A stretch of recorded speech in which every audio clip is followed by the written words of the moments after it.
Hello friends, welcome to YAS info channel. Friends, ఈరోజు మీ అందరికీ ఈ వీడియోలో ఇప్పుడే వచ్చినటువంటి ఒక ఫ్లాష్ ఇన్ఫర్మేషన్ అప్డేట్ గురించి చెప్పడానికే ఈ యొక్క వీడియోని అయితే చేయడం అయితే జరుగుతుందండి.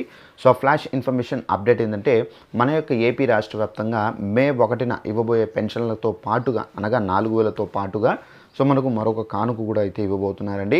అయితే ఆ కానుక ఏంటి, దానికి సంబంధించిన పూర్తి వివరాలు తెలియజేస్తాను. ఈ వీడియో నచ్చినట్లయితే లైక్ చేసుకొని ఛానల్ సబ్స్క్రైబ్ చేసుకుని వారు వెంటనే ఛానల్ కూడా సబ్స్క్రైబ్ చేసుకొని ఫాలో అవుతారండి. ఇక వివరాల్లోకి అయితే వెళ్దాము. మన యొక్క ఏపీ రాష్ట్ర వ్యాప్తంగా ప్రతి నెల ఎవరైతే పెన్షన్లు తీసుకుంటున్నారో వీరందరికీ సంబంధించి ఏపీ ప్రభుత్వం అయితే మనకు మే 1వ తేదీన ఏవైతే 4,000, కొంతమందికి 4,000, మరి కొంతమందికి 10,000, మరి కొంతమందికి ఏంటంటే 6,000, ఇంకొంతమందికి 15,000 రూపాయల వరకు అయితే ప్రతి నెల పెన్షన్లు అయితే ఇస్తున్నారండి. అయితే ఈ పెన్షన్లతో పాటుగా మరొక కానుక కూడా అయితే మనకు ఇవ్వబోతున్నారు. అయితే మన ఇళ్ళకే వచ్చి ఈ కానుక అనేది పంపిణీ అయితే చేస్తారు. అయితే ఆ కానుక ఏంటి, దానికి సంబంధించి కూడా ఎక్స్ప్లెయిన్ అయితే చేస్తాను. మన యొక్క ఏపీ రాష్ట్ర వ్యాప్తంగా ప్రతి నెల మనకి ఏదైతే మనకు ఉచితంగా రేషన్ పంపిణీ అయితే చేస్తున్నారో, ఈ రేషన్ సంబంధించి మనకు మే 1వ తేదీన మనకు ఉదయం నుండి అయితే పెన్షన్ల పంపిణీ 4,000 రూపాయలు అయితే పంపిణీ అయితే చేస్తారు. అలాగే మనకు వికలాంగులకు సంబంధించి 6,000 రూపాయలు పంపిణీ చేస్తారు. అలాగే మనకు ఎవరైతే కిడ్నీ బాధితులు, డయాలసిస్, తలసేమియా వ్యాధిగ్రస్తులు ఎవరైతే ఉన్నారో వీరందరికీ 10,000 రూపాయలు పంపిణీ చేస్తారు.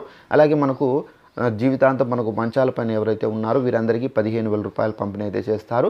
ఈ పెన్షన్లతో పాటుగా మనకి ఏంటంటే మే 1వ తేదీ నుండి మనకు ఉదయం 7 గంటల నుండి రేషన్ పంపిణీ అయితే చేస్తారు. ఈ రేషన్ పంపిణీ అనగా మనకు రేషన్ కార్డులో ఎవరైతే ఉన్నారో ప్రతి ఒక్క సభ్యురాలికి 5 కేజీల రేషన్తో పాటుగా వారికి అందేటటువంటి ఏదైతే సరుకులు ఉన్నాయో, అనగా మనకు పప్పు కానివ్వచ్చు, రాగులు కానివ్వచ్చు, జొన్నలు కానివ్వచ్చు, అలాగే చక్కెర కానివ్వచ్చు, ఇవన్నీ అయితే మనకు పంపిణీ అయితే చేస్తారండి.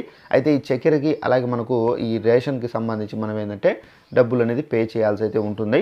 సో అలాగే మనకు రేషన్కి సంబంధించి ఎవరైతే రేషన్ను తీసుకొని వారు ఉంటారో అలాంటి వాళ్ళు తప్పనిసరిగా సచివాలయాల దగ్గరికి వెళ్తే కనుక వాళ్ళైతే వేయడం అయితే జరుగుతుంది.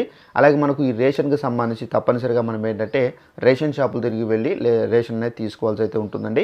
ఇక రేషన్ వెహికల్స్ అనేది లాస్ట్ మనం చూసుకున్నా కానీ మనకు ఇళ్ళ దగ్గరికి అయితే రాలేదు. అయితే ఈసారి కూడా మనకి ఏంటంటే ఇళ్ళ దగ్గరికి వచ్చే ప్రసక్తే లేదని చెప్పేసి కూడా అయితే ప్రభుత్వం అయితే చెబుతున్నారు.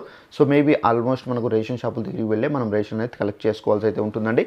సో ఇదండి మనకు ఉన్నటువంటి ఇన్ఫర్మేషన్. ఈ వీడియో నచ్చినట్లయితే లైక్ చేసుకొని ఛానల్ సబ్స్క్రైబ్ చేసుకుని వారు వెంటనే ఛానల్ కూడా సబ్స్క్రైబ్ చేసుకోండి. Thanks for watching this video. All the best.